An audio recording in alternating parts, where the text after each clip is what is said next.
घर के आंगन में आज अजीब सी खामोशी थी। सभी घरवाले एक जगह इकट्ठा थे और उनके सामने खड़ी थी वही लड़की जिसे वे अब तक राहत समझते आए थे। लेकिन आज सच्चाई सामने आने ही वाली थी। राहत यानी हुई हाथ जोड़कर सबके सामने खड़ी थी और उसकी आंखों में सिर्फ दर्द और मजबूरी झलक रही थी। हुई धीमी आवाज में कहती है, मुझे माफ कर दीजिए, मैंने आप सबको धोखा दिया।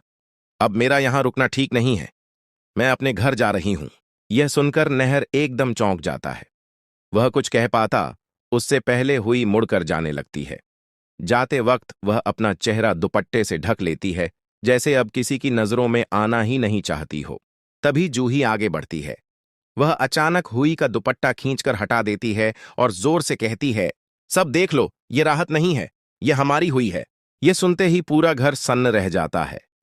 सभी घरवाले हैरानी से हुई को देखने लगते हैं। दादी जी, छोटी माँ और बाकी सबके चेहरे पर शौक साफ नजर आता है। जूही भावुक होकर कहती है, मैंने आप सबको पहले ही कहा था कि यह राहत नहीं है, यह हमारी हुई है, लेकिन किसी ने मेरी बात पर भरोसा नहीं किया। आज सच्चाई खुद सामने आ गई, लेकिन इस खुलासे के बाद भी हुई किसी की तरफ नहीं देखती। वह बस चुपचाप दरवाजे की ओर बढ़ने लगती है। ऐसा लगता है जैसे उसके अंदर अब कुछ बचा ही नहीं है। जूही नहर की तरफ देखकर कहती है, अब तो सबको पता चल गया है जीजू, अब तो हुई को रोको, वरना बहुत देर हो जाएगी। नहर के चेहरे पर पछतावा साफ दिखता है। वह खुद से कहता है, मुझे तो पहले से पता था कि यह हुई है, फिर भी मैं कुछ नहीं कर पाया। नहर तेज कदमों से आगे बढ़ता है और कहता है, अगर सबको पता था तो किसी ने भी इसे रोकने की कोशिश क्यों नहीं की? लेकिन सवाल यह है कि क्या नहर अब हुई को रोक पाएगा?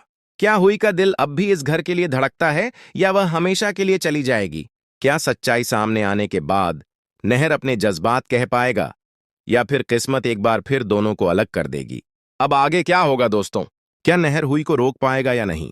जानने के लिए देखते रहिए हमारा लेटेस्ट अपडेट। ऐसी ही नई और दिल को छू लेने वाली कहानियों के लिए हमारे चैनल को सब्सक्राइब जरूर करें।